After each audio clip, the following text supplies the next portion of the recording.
It's me. Don't worry. I'm not wearing my hat. I got goop in my hair. I hate putting goop in my hair, but I had to put goop in my hair. Freaking goop in my hair. Soup in my mouth. Hajime!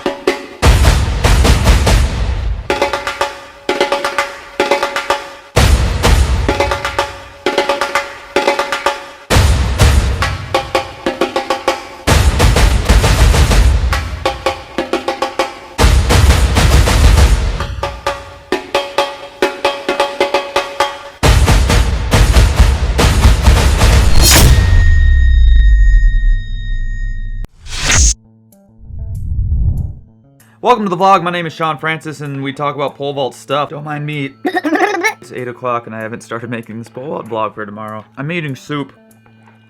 With that said, let's do a couple soup jokes. How do you know when you're eating rabbit soup? When there's a hair in there. That was dumb. Let's try one more. What do you call I almost spit soup. What do you call 2,000 pounds of Chinese soup?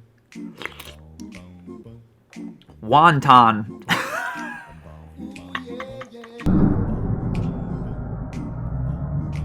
I am extremely unprepared and I have a list of questions. Well, I'm just going to answer 3 of them, but I forgot who they were from. So if you asked a question, you are awesome and thank you so much. Someone watched a vlog a couple vlogs ago and asked, "Hey Shawn, I'm a thrower that also does pole vault. Is the same thing true as what you said about distance runners and pole vaulters?"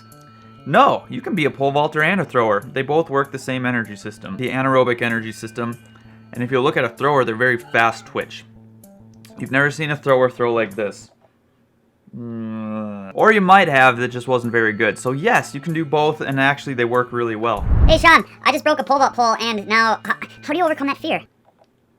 That was a great question. One of my favorite things about pole vault, it's a very fear-based event. And fear is just something in your head that tries to keep you safe. Everything's all fine and dandy, and then you break a pole, and your brain goes, hey, this shit's not safe. Breaking a pole just kind of drops that confidence back down. So what's going to build confidence back up into yourself? For me, it was understanding why the pole broke. Well, I was running too fast, or I was holding on, my pole was too small for what I had.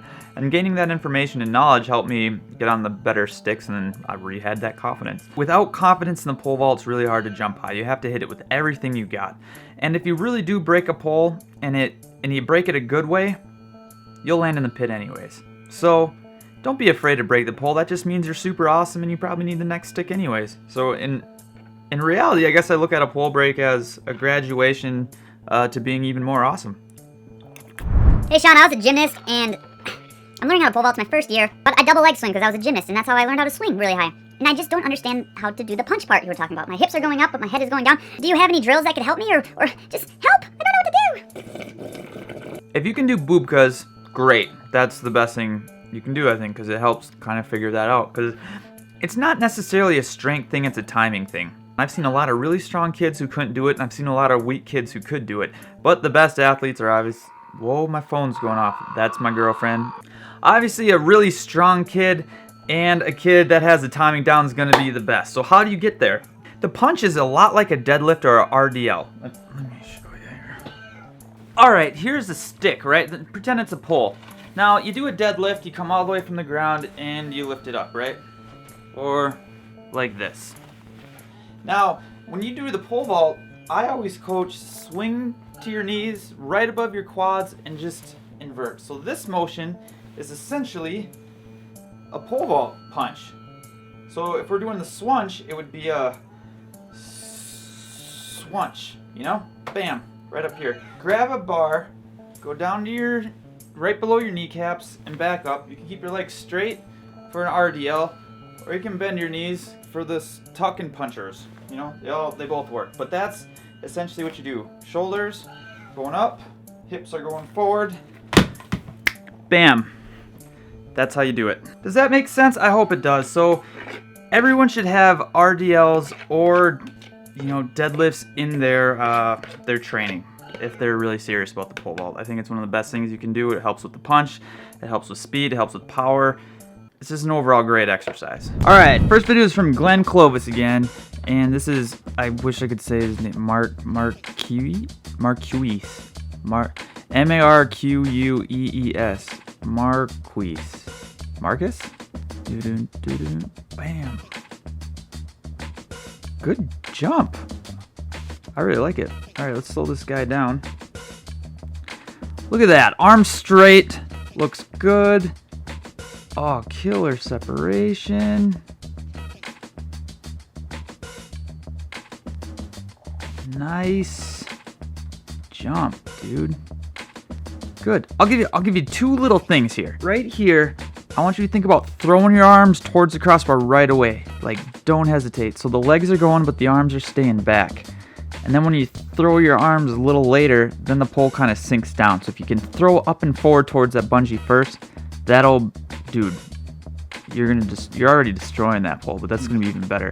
And then two, keep those legs together. This is a family show. As soon as they split, then you're like a firework again. Remember, we want bottle rockets. So energy's going whoop.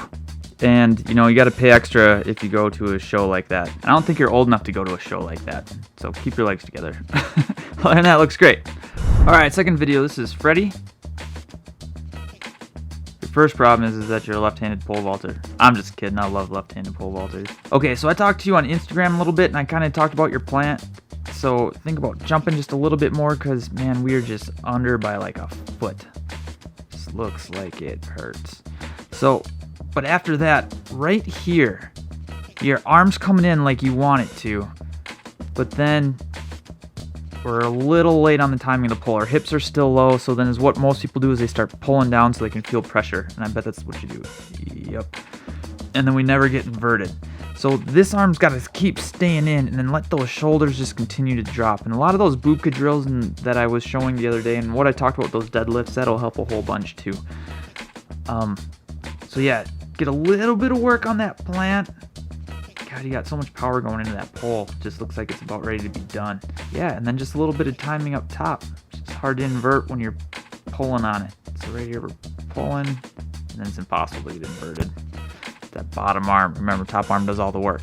Well, that looks really good, man. And then, yeah, if you guys have any other questions, let me know. As always, thanks for sending videos. If you guys want your videos reviewed, send them to Shawn.francis19@gmail.com. I'll try to limit it to like 4 a week because 4 seems to be the magic number. Not this Sunday, but the Sunday after, I will start coaching at Flight Deck Athletics every Sunday at the U. So if you're in Minnesota, how about you come jump with me? It's really awesome. My soup's gone, but now I can eat this pear.